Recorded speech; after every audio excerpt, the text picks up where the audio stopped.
In my latest game, you have the ability to control life. You can give life or drain it. Thankfully, there are no animals in the game, because that'd be morbid. Still, this ability is incredibly interesting and can provide a unique type of connection with the surrounding environment. I chose to make a 2D platformer because I thought life control could primarily be used as a tool to reach higher places. As such, I implemented these stalks, which can grow to be much taller. In a game about positioning and navigation, I also thought a mechanical gunner was a natural enemy, as it could designate safe zones and danger zones. Now for the life control. At any time you can choose to emit an aura and make it give or drain life. You can't choose specific targets, so it's possible to affect multiple things at the same time. Much of the challenge comes from figuring out how to affect the stalks and gunners in the best way. Of course, there's also a joy in just wandering about while plants grow around you. Unfortunately, if you're draining life, all the plants start to die, and dead bushes start to grow. Now I know it doesn't really make sense for dead bushes to grow. Anyway, let's talk a bit more about the aura. I initially struggled to determine a radius for the aura, because you don't want it to be too small that you can't affect what you'd want to, but not too large that you affect more than you need to. I finally settled on 4 tiles, which covers close to half of the screen.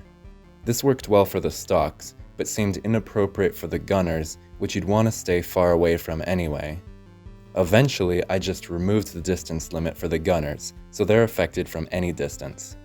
I also added a glow to show whether they're being given life and shooting twice as fast, or being drained of life and shooting twice as slow.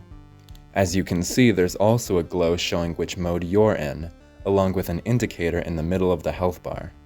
At any time, you can instantly switch from any mode to any other mode. Because gunners can't move, every encounter resembles a puzzle more than a fight.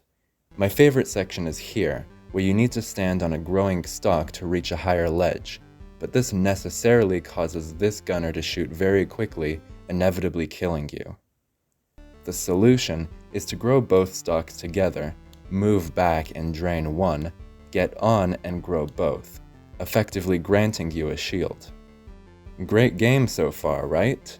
Well, the problem with this approach is that once you've seen a version of a puzzle, it doesn't really remain interesting the second time. Combine that with the fact that life control isn't a very complicated ability, and it becomes difficult to design a game around. When you finish the first level, you go to a hub where a second level is supposed to be revealed. I never made the second level though, because I simply couldn't think of new obstacles. Life control is indeed a very unique ability, but at least in this state, there's probably a good reason that it's not used often. By being so imprecise, you can only affect the world in a few ways, which gives you only a few options to deal with situations. Indeed, this is such a large problem that I considered adding more complexity to the ability, like changing the amount to give or drain, but that would just make the ability more confusing to use. I could change the ability completely, like tying it to a melee weapon, but that would require me to start over from scratch. Essentially, I was stuck between a rock and a rock. I called the game Light of Life because the player kind of looked like a light, controlling life. Well, this game was certainly draining my life while I was working on it. How else are you supposed to feel when you're working on a game you know to be a failure? Eventually, I realized that it's okay for a game to fail, especially an experimental one. That's the nature of experimentation. Actually, there's parts of this game that still genuinely succeeded. This is my first game which has music during gameplay, and I think it turned out quite well.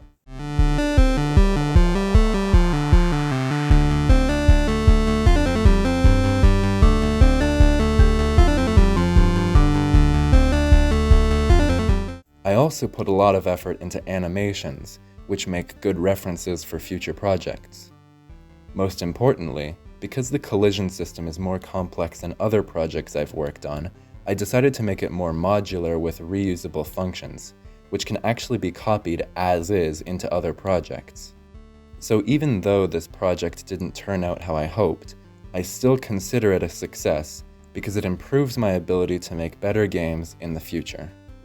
If you enjoyed this video, please consider subscribing, and if you can, I'd appreciate a comment telling me what you did and didn't like. Thank you. Bye.